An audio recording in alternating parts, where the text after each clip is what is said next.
Olá, meu nome é Álvaro, sou crítico e editor da revista Pós-Créditos. Esse é o vídeo sobre a 32ª semana de Renascer e última, tá? Hoje é uma terça-feira à tarde, estou gravando com certo atraso. Nina e Margot estão aqui comigo, então há possibilidade de latidos, roncos e fungados de cachorra. Mas vamos lá. Eu queria começar, eu escrevi bastante sobre o capítulo de sábado, né, sobre ali o ritual do Bumba Meu Boi, que me parece importante de voltar nesse final, né, nesse sentido, essa Renascer traz desde a logo, né, aquela logo que incha e esvazia, e incha e esvazia, essa ideia de ciclo, né, e o Bumba traz por si só, né, na roda, a ideia de ciclo, de avanço, né, de acomodação e de violência, né, porque ele investe contra as pessoas, o que me parece serem valores que estão colocados na novela, né, mas eu não quero me repetir muito porque eu acho que essas coisas eu coloquei no texto. O que eu acho mais interessante, e que talvez eu não tenha contemplado tanto, é o fato de Inocêncio pedir para que Mariana e Rashid fiquem, né, para esse ritual. O que traça um paralelismo entre esses personagens que não me parece tão óbvio, né?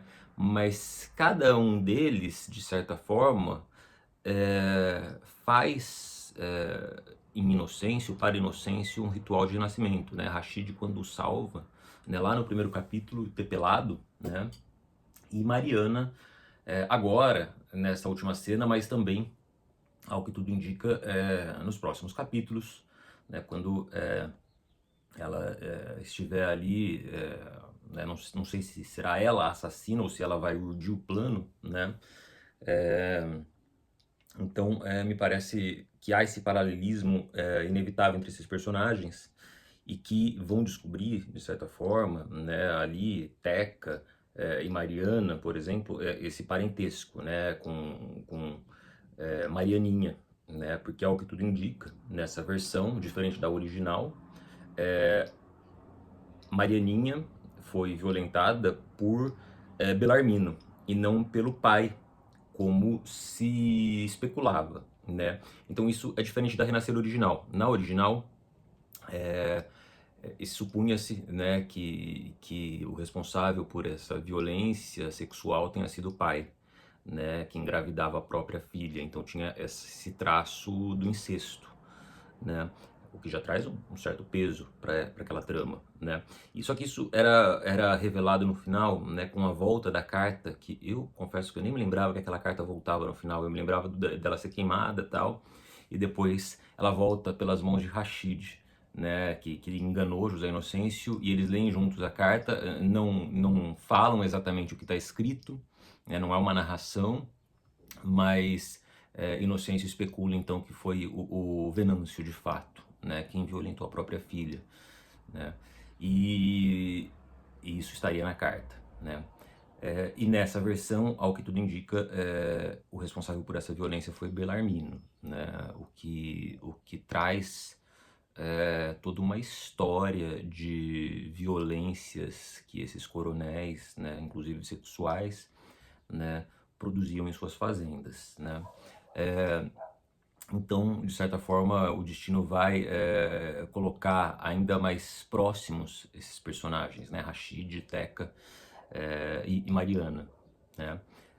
Então, me pareceu interessante essa construção do Inocêncio que não se completou, né, porque ele não conseguiu fazer essa revelação aos dois. Ele acho que planejava isso, né, mas não se consolidou, né, o atentado veio antes, tá?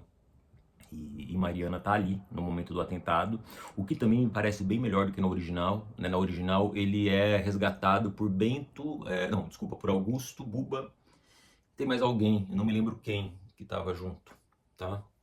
E nessa, com essa triangulação central, né, de Mariana e João Pedro, né, me parece bem mais interessante. Eu não sei se o meu vídeo interrompeu aqui, porque faltou bateria.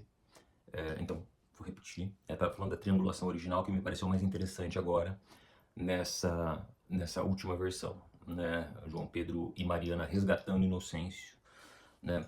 E fico curioso para saber como é que vai ser esses capítulos finais do Marcos Palmeira como Inocêncio, porque o Fagundes ele tinha um certo rancor inicial, mas esse período em que ele ficava paraplégico, né, se estendia por mais capítulos, então isso ia saindo um pouco, né? E inclusive ele ia redescobrindo uma outra relação de companheirismo com Mariana, né? Ontem eu estava revendo esse penúltimo capítulo e ele fala pro Norberto que ela está se revelando, pro Norberto não, desculpa, pro Augusto, que ela está se revelando uma grande companheira, né? Então, fico curioso para saber agora como é que vai ser esse desenlace, que tem um outro ritmo, né? Porque, por exemplo, na original, na última semana, no capítulo de terça-feira, né? O Teodoro já tinha morrido na semana anterior, no capítulo de terça, né? Há 4 capítulos ali do final, então, né? Revelava-se já que era Marianezinho que tinham matado Teodoro, né?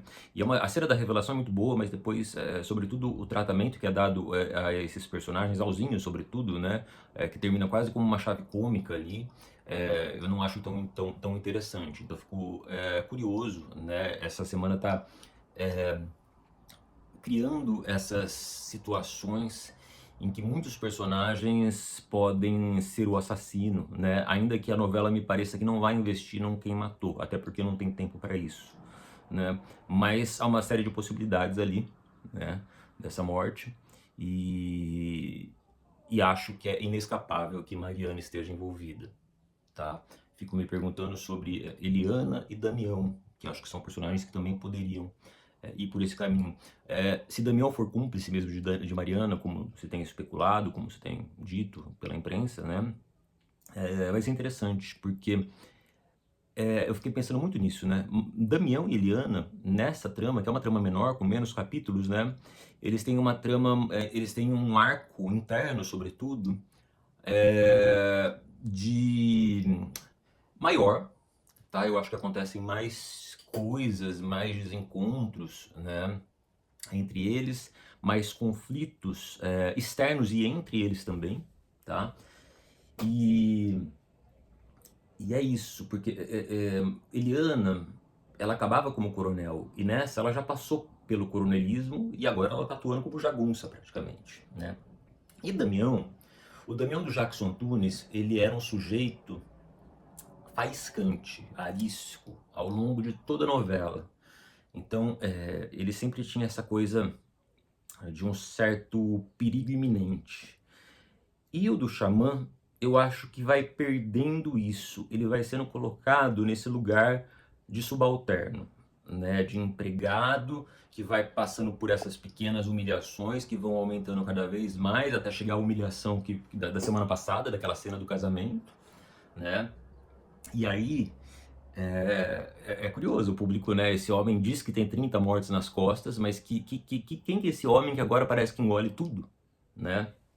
Talvez, talvez não, muito provavelmente por conta dessa relação com Eliana, né? Então, pode ser importante que Damião participe desse desfecho do assassinato de Egídio, tá? Para recuperar essa aura de perigo, né? Desse sujeito, né? Que tá ali, né? É um sujeito, é um tipo de personagem muito representativo desse universo, né?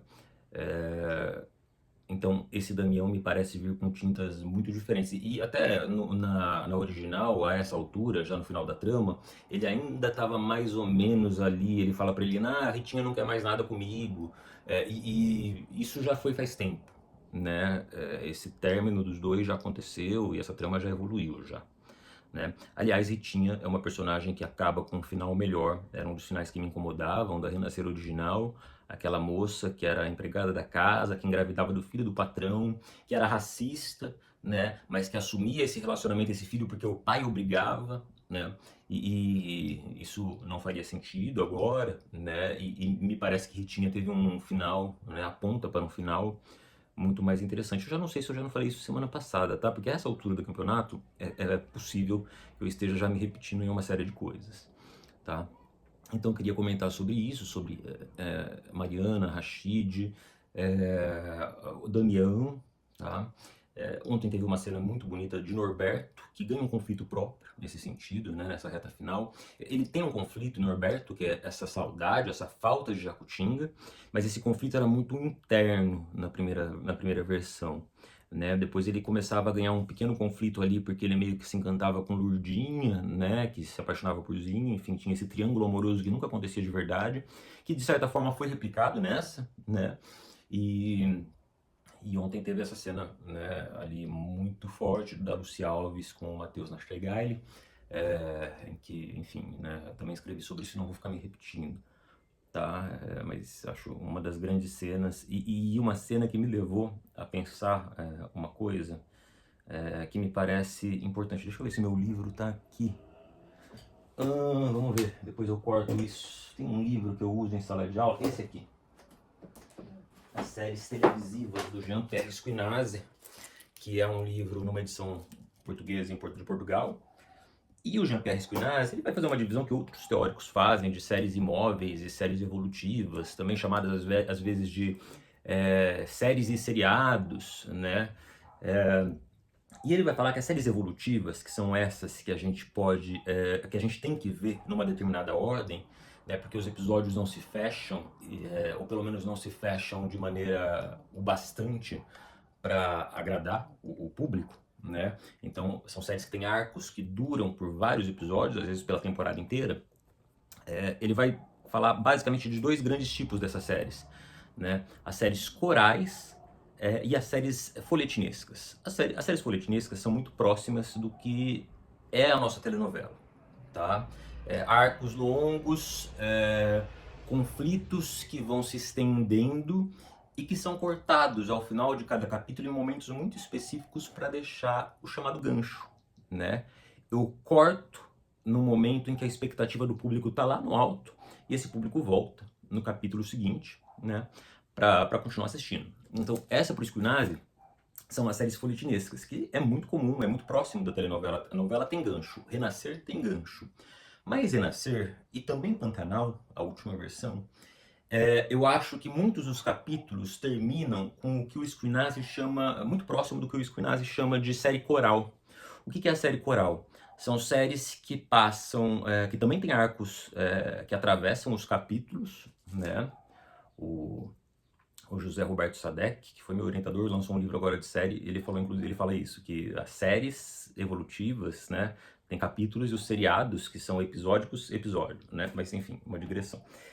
Então, a série coral, por Squinazzi, ela tem esses arcos que atravessam capítulos, mas elas não têm gancho no final, tá? Elas acabam numa cena muitas vezes de uma suspensão mais temática, em que o personagem se encontra em algum conflito interno e não externo, tá?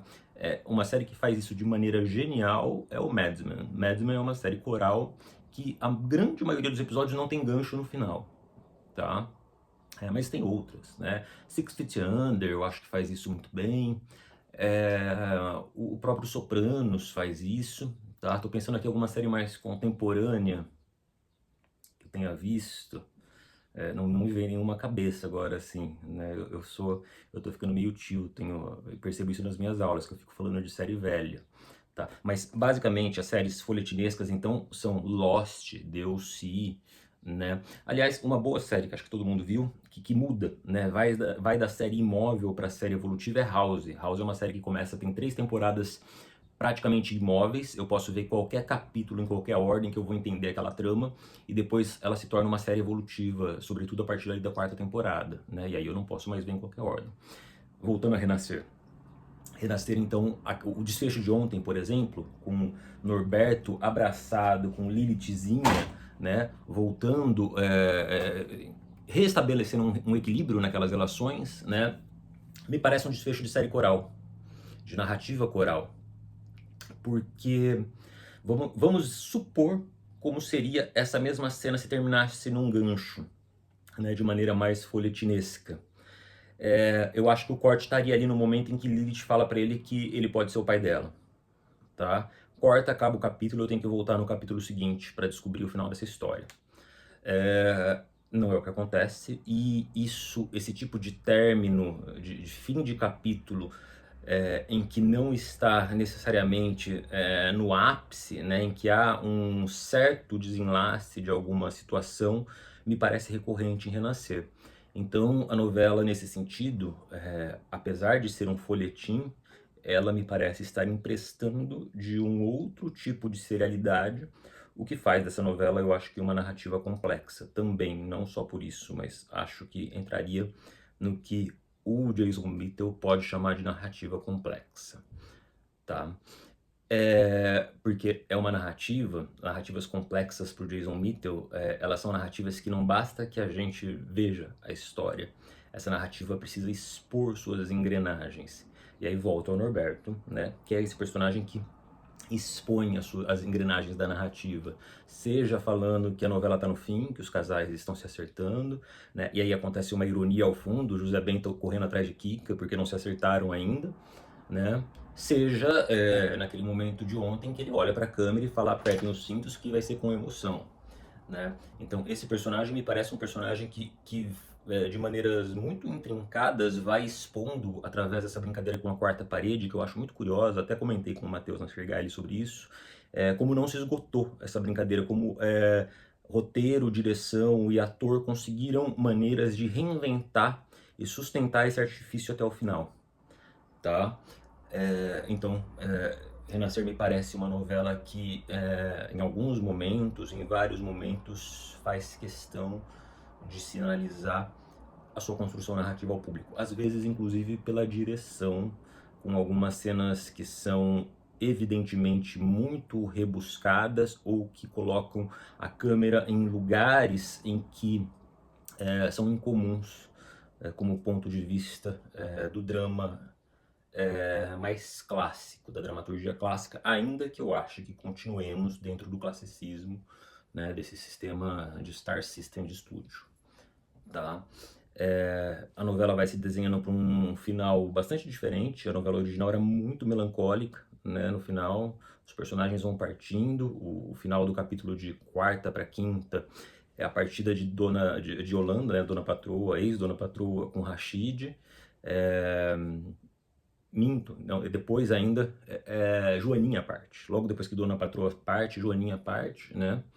E o capítulo, o gancho, isso é muito curioso, o gancho do penúltimo pro último capítulo da Renascer original é Lívio procurando Joana, né? Que não é a trama principal. O Inocêncio, a essa altura, tá melancólico pela fazenda, melancólico assim, não, acho que ele não está melancólico, o clima da novela é melancólico nesse final. Mas ele meio que se despede, e ele vai tocando as paredes, e ele encontra uns cachorros, e olha, ele vai observando tudo, né, como se soubesse que vai morrer. E esse final é muito bonito, né? Não me parece à toa que o Fagundes tenha sido conquistado pelo final. Eu até me emociono um pouco de lembrar, assim, esse desfecho de Inocência é muito bonito, muito forte. E o Fagundes é genial como esse personagem. Eu acho que o Marcos Palmeira o faz muito bem, de uma outra maneira, né? O que já falei algumas vezes me parece absolutamente acertado, né? E só que agora chega esse momento inédito, né? Como é que esse Inocêncio vai encarar, né, esse desfecho, né? Essa vinda da morte, se é que ele entendeu que é isso que está acontecendo, né? Acho que há um aperitivo na cena de ontem, né? Com a Aurora, que é uma cena muito rápida, mas o Marcos Palmeira faz um gesto, né? A hora que a Aurora entra, ele tomba a cabeça pro outro lado, ele não vira a cara, né? Ele não é uma picuinha, né? Não é aquele sujeito que está amargurado. É um outro peso que traz a esse personagem ali de ver, de reencontrar aquela mulher de uma maneira que ele não gostaria de reencontrar, né? E enfim, ciente de que talvez não possa voltar a andar, né? E temendo se tornar um peso, de certa forma, na vida dessa mulher, que de certa forma é meio desconhecida ainda, né? É um relacionamento muito recente, no qual ele apostou, sobretudo nessa versão, né? Mas enfim, é tudo muito novo. Então, não sei se foi o fim da participação da Malu Mader, acredito que não, acho que hoje ela volta ainda, pelo menos, né? Mas me parece que a triangulação original, Mariana, João Pedro e Inocêncio, volta com força agora nesse final, não como triângulo amoroso, mas como base das relações desse universo narrativo. Falei bastante, esse provavelmente vai ser o penúltimo vídeo, tô pensando ainda se eu vou fazer alguma outra coisa, tá? Mas volto com certeza na sexta-feira, provavelmente de madrugada, porque sexta-feira é minha aula cheia da noite, então eu vou ver o capítulo com atraso, né? Vai ser bom, porque eu não vou passar a raiva de ter que ver o capítulo reduzido por causa do futebol, né? Enfim, é isso, até lá.